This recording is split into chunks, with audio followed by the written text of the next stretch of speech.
तो रोम्बस के बाद हमारे पास थर्ड क्या बचता है? रेक्टेंगल।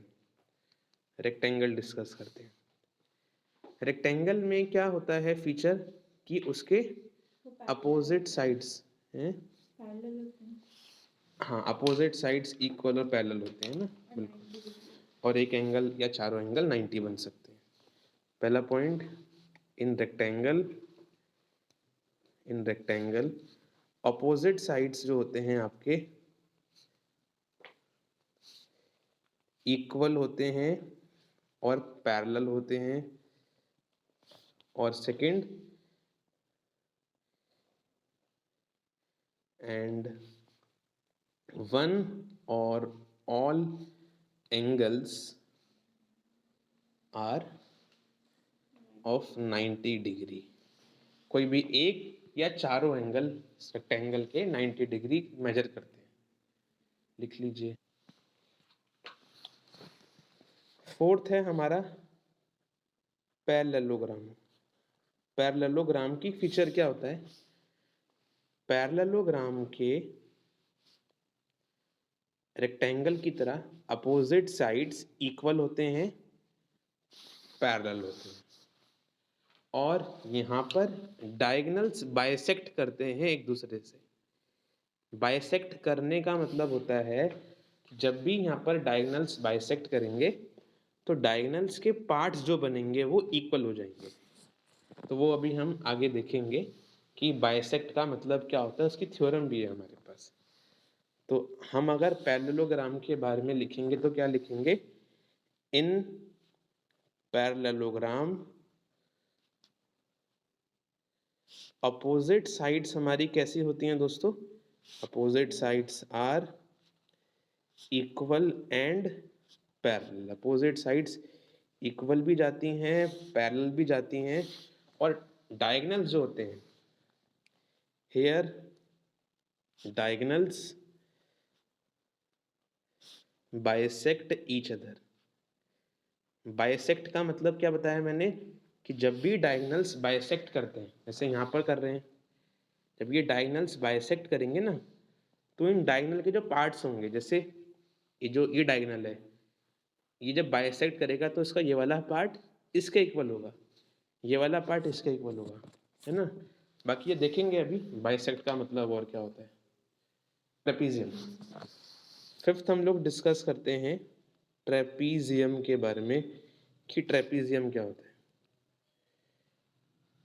ट्रेपीजियम का फीचर होता है कि ट्रेपीजियम में एक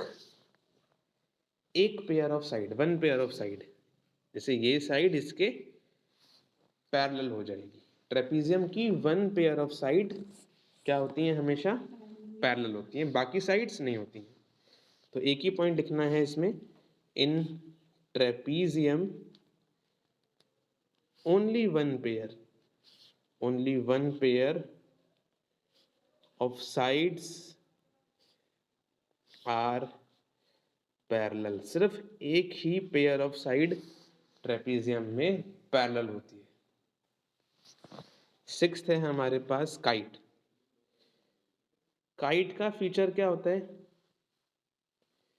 काइट में एडजेसेंट साइड्स होती हैं वो ही आपस में इक्वल होती हैं, जैसे ये साइड इसके और ये साइड इसके, एडजेसेंट साइड्स ही हमेशा आपस में इक्वल होती हैं। तो आप लोग लिखोगे काइट के बारे में, in kite only adjacent sides are equal. सिर्फ एडजेसेंट साइड्स इक्वल होती हैं, बाकी साइड्स नहीं होती। तो ये हमारे पास 6 तरह के कोऑर्डिनेटर हो गए। अब कुछ इंपॉर्टेंट पॉइंट, हम एक स्टार पॉइंट लिख सकते हैं। क्या लिख सकते हैं हम लोग? अगर हम देखें स्क्वायर, रोम्बस और रेक्टेंगल को, तो आप एक चीज देखिए, स्क्वायर में, या हम ये कह सकते हैं स्क्वायर और रेक्टेंगल को देखें, स्क्वायर और रेक्टेंगल को देखें हम, तो हमें एक चीज दिखेगी। जैसे रेक्टेंगल में क्या होता है? अपोजिट साइड्स इक्वल होती हैं, स्क्वायर की सारी ही साइड्स इक्वल होती हैं, है ना। जब स्क्वायर की सारी ही साइड्स इक्वल होती हैं तो ये वाली साइड इसके इक्वल होगी, जब सारी साइड है तो ये भी इक्वल होंगी, और ये वाली साइड इसके इक्वल होगी। ऐसी रोम्बस में सारी साइड्स इक्वल होती हैं, तो ये वाली साइड इसके इक्वल होगी और ये वाली साइड इसके भी इक्वल होगी। तो स्क्वायर, रेक्टेंगल और रोम्बस, इन तीनों में क्या चीज कॉमन आ रही है? इनके अपोजिट साइड्स इक्वल हैं। हाँ, स्क्वायर रोम्बस में तो सारी साइड्स इक्वल हैं, बट अपोजिट साइड भी तो इक्वल है ना सब में।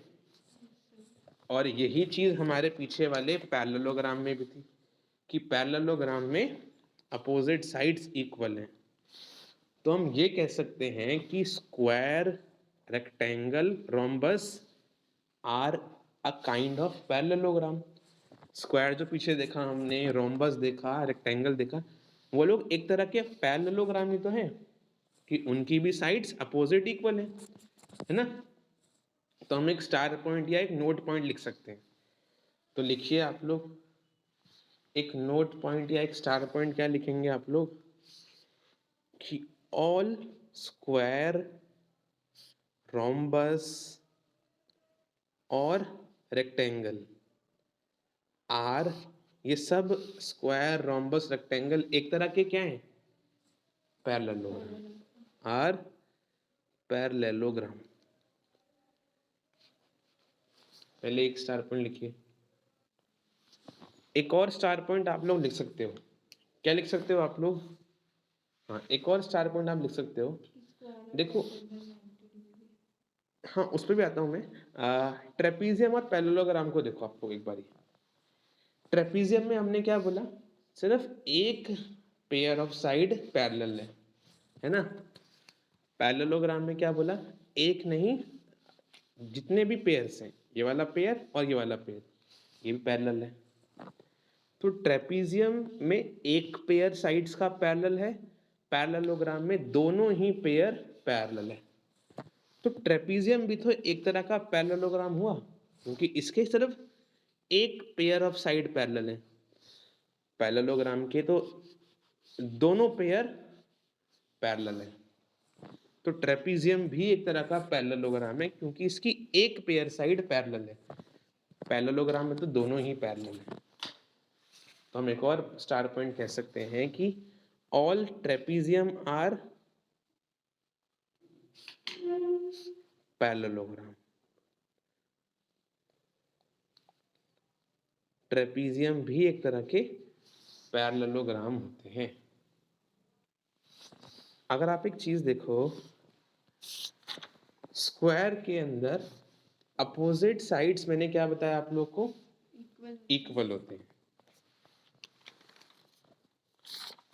और सारी साइड्स भी इक्वल होते हैं। अपोजिट साइड के साथ साथ सारी साइड्स भी इक्वल होते हैं। पैरेललोग्राम में सिर्फ अपोजिट साइड्स इक्वल होते हैं। तो हम इससे एक बात कह सकते हैं कि जितने भी स्क्वायर्स हैं, सभी स्क्वायर्स पैरेललोग्राम तो हैं, बट सारे पैरेललोग्राम स्क्वायर नहीं हो सकते। क्यों भाई? क्योंकि आपने बोला स्क्वायर के लिए खासियत क्या है? उसके अपोजिट साइड भी इक्वल है और सारे साइड भी इक्वल है। पैरेललोग्राम में क्या है? सिर्फ अपोजिट साइड्स ही इक्वल है, सारी साइड इक्वल नहीं है। तो स्क्वायर में तो अपोजिट साइड के साथ साथ सारी साइड इक्वल है, पैरेललोग्राम में सिर्फ अपोजिट साइड्स ही इक्वल है।